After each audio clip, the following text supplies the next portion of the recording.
नमस्कार, मैं विशाल गौरव आप सभी का स्वागत करता हूं अपने चैनल पे। अभी मेरे साथ मेरठ कैंट से भाजपा प्रत्याशी अमित अग्रवाल जी हैं। उनसे आगामी विधानसभा चुनाव को लेकर खास बातचीत करेंगे। तो सर, सबसे पहले आपका स्वागत है। जी, मैं भी आपका माध्यम से जनता का अभिवादन। और क्या कुछ तैयारियां हैं आगामी विधानसभा चुनाव को लेकर? तैयारी पूरी है। हमारा तो चुनाव प्रचार चल रहा है। जिस दिन से पार्टी ने घोषणा की है हमारे नाम की, उस दिन से हम सड़क पर जनता के बीच में, गलियों में, मोहल्लों में घूम रहे हैं। भाजपा एक स्लोगन चला रही है, सोच ईमानदार काम दमदार, फिर से एक बार योगी सरकार। ये कितना प्रभावी होने वाला है? ये सबसे ज़्यादा प्रभावी है। सोच ईमानदार।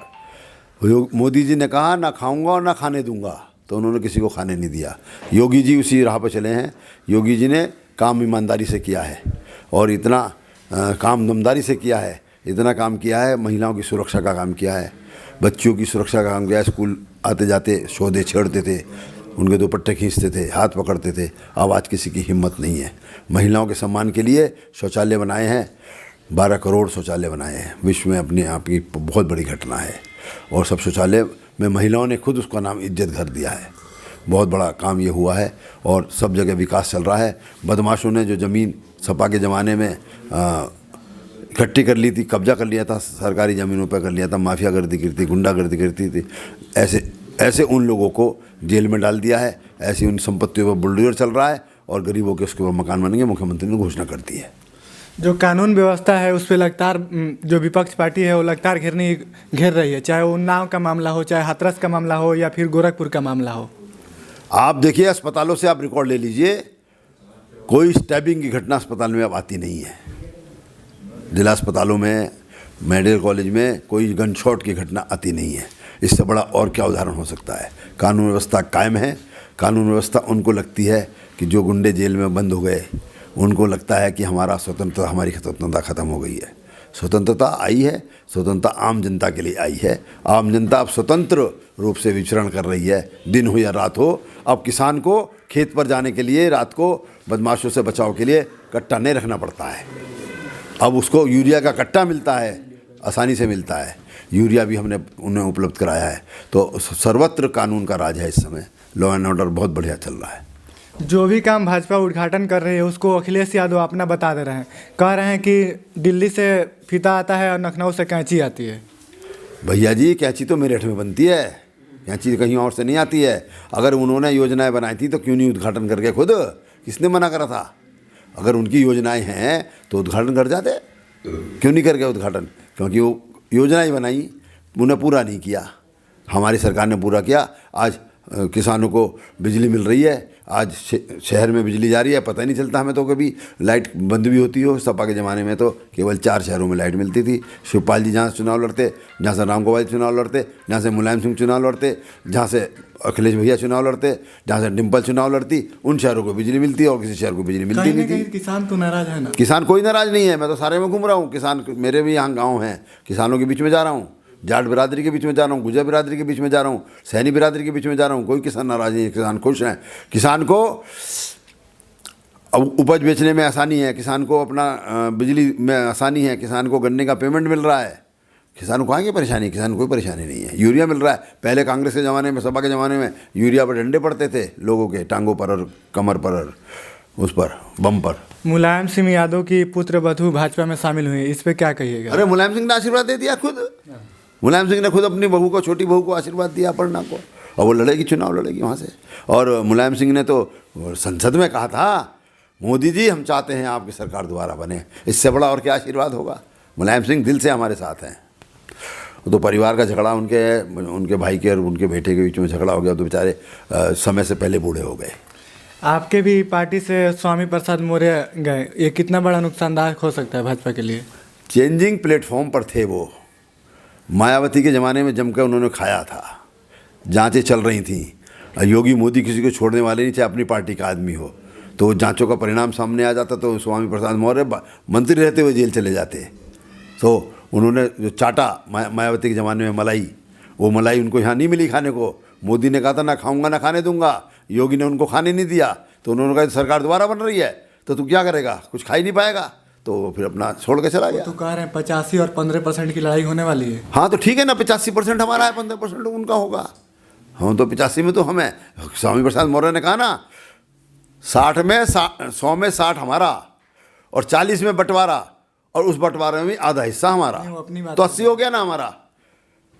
अभी स्वामी प्रसाद मौर्य को पता लग जाएगा कि उनकी कितनी फॉलोइंग है। उनका लड़का बीजेपी ने टिकट दे दिया था ना, हार गया था ना, उस लड़के के लिए टिकट मांग रहे थे। बीजेपी ने परिवारवाद नहीं चलता है। बीजेपी में अनेकों नेताओं को मना कर दिया गया कि उनके बेटे को टिकट नहीं मिलेगा। अगर वो एमपी हैं तो उनके बेटे को टिकट नहीं मिलेगा, तो उनको भी नहीं मिला, उनके बेटे को भी नहीं मिला टिकट, इसलिए भाग गए। यूपी में प्रियंका गांधी आई हैं और कह रही हैं कि लड़की हूँ, लड़ सकती हूँ। हाँ। और बहुत सारे घोषणाएं कर रहे हैं, इस पे क्या कहें? लड़की हूँ, लड़ सकती हूँ, तो लड़े लड़की अपने संगठन को मजबूत बनाए, अपने संगठन के लिए लड़े। हमको मना कर रहे हैं। और उन्होंने मेरठ में भी उम्मीदवार उतारी है हसनापुर से, लड़की हूँ, लड़ सकती हूँ, लड़े, चुनाव देखेंगे कितनी वोट आएंगी। हम महिलाओं का सम्मान करते हैं, हम तो चाहे महिलाएं जीतें, लेकिन वैसी परिस्थितियाँ तो पैदा करे कांग्रेस। क्यों नहीं परिस्थितियाँ पैदा कर सकती? उन्होंने क्यों मनमोहन सिंह को प्रधानमंत्री बना दिया, इंदिरा गांधी उसको, सोनिया गांधी को क्यों नहीं बनाया प्रधानमंत्री? 40% लड़कियों को टिकट दिया है उन्होंने। टिकट दिया है, देखो ना जीत के कितनी आती हैं। वो पहले राजनीति में उनको उतारती, पहले राजनीति में उनको सिखाती, राजनीति में उनको कुछ आगे बढ़ाती, तो टिकट देने का फ़ायदा था। ऐसे घर से बुला के टिकट देकर खड़ा कर दो तो उससे क्या फ़ायदा है? उन्नाव से जो पीड़ित थी उनको भी टिकट दिया गया है, इस पर क्या कहिएगा? उन्नाव की पीड़ित को न्याय दिया है भारतीय जनता पार्टी ने, नहीं कांग्रेस ने टिकट नहीं, कांग्रेस की टिकट किसी को भी बांटे, वो मनाही थोड़ी है किसी को टिकट देने में। लेकिन उनका अपना कोई राजनीतिक कैरियर नहीं है। उनको माता का, पीड़िता की माता का कोई राजनीतिक कैरियर नहीं है। उनको उन्होंने राजनीति में ज़बरदस्ती घसीटा है। ये दूसरे के जिले पर, दूसरे के शव पर रोटियां सेकने वाली बात है। मेरठ कैंट से क्या कुछ मुद्दे होने वाली है?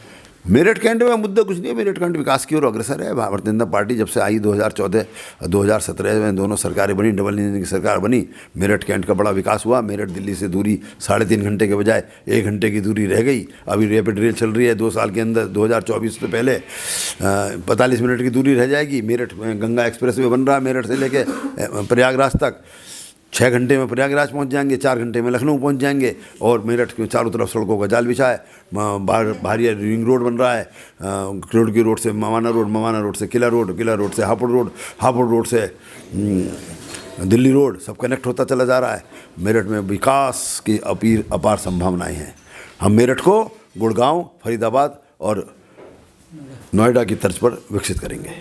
कहीं ना कहीं युवा नाराज हैं, भर्तियां नहीं निकल रही है और योगी जी बोल रहे हैं 4.5 लाख युवाओं को रोजगार दिया है। मगर युवाओं से जब हम बात करते हैं तो कहीं ना कहीं नाराजगी झलकती है, इस पे क्या? कोई नाराजगी नहीं है युवाओं में स्वस्फूर्ति है। युवा नौकरियां तो लिमिटेड होती हैं और हर सरकार में ये बात चलती है युवाओं को नौकरी नहीं मिली है। हमने युवाओं को उनके अपने पैरों पर खड़े करने का, स्वावलंबी बनाने का अभियान शुरू किया है और उससे युवा बड़ा खुश है। हमने कौशल विकास योजना हमारे प्रधानमंत्री जी मोदी जी ने चालू की है। कौशल विकास योजना में लोगों को ट्रेनिंग दे रहे हैं 6 महीने की, और उसके बाद उनको स्वरोजगार के लिए मुद्रा लोन दे रहे हैं। मुद्रा लोन 10 लाख, 20 लाख, 50 लाख मुद्रा लोन ले, बच्चे अपना काम करें, अपना नया काम शुरू करें। रोज़ नौकरी लेने के बजाय नौकरी देने का काम करें, लोगों को और 8-10 लोगों को नौकरी दें अपने यहाँ। मेरठ कैंट के विधानसभा क्षेत्रवासियों से क्या अपील करना चाहेंगे?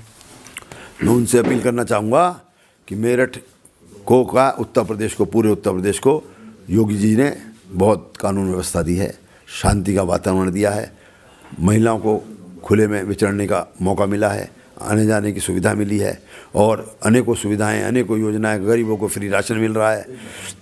प्रवासियों को हम इतनी दूर दूर से बसों से भरकर लाए हैं। कोरोना में खूब सेवा की है, कोरोना में ऑक्सीजन के सप्लाई दी है, दवाई की सप्लाई, जितनी जनता की सेवा की है, गैस के सिलेंडर फ्री में दिए हैं, शौचालय बनवाए हैं, इज्जत घर जिसको जनता ने स्वयं नाम दिया, इतना अपार काम किया है, वो सब जनता ने देखा है, जनता उससे लाभान्वित हो रही है। तो हम यही अपील करता हूँ मेरठ कैंट की जनता से, मेरठ शहर की जनता से, भारतीय जनता पार्टी को जिताएं, कमल का फूल जिताएं, क्योंकि ये सरकार ने जो काम किए हैं, इन कामों को आगे बढ़ाने के लिए, देश की सीमा की सुरक्षा रखने के लिए मोदी योगी की डबल इंजन की सरकार बहुत ज़रूरी है। तो इस सरकार को पुनः आप बनाएं और अपना भविष्य उज्जवल करें। क्या लगता है कितनी सीटें आ रही हैं उत्तर प्रदेश में? हमारी 350 साढ़े 300 के बीच में सीटें आएंगी, 325 प्लस। चलिए, ये थे हमारे साथ मेरठ कैंट से भाजपा प्रत्याशी अमित अग्रवाल जी। और भी लोगों से बात करने की कोशिश करेंगे। शुक्रिया।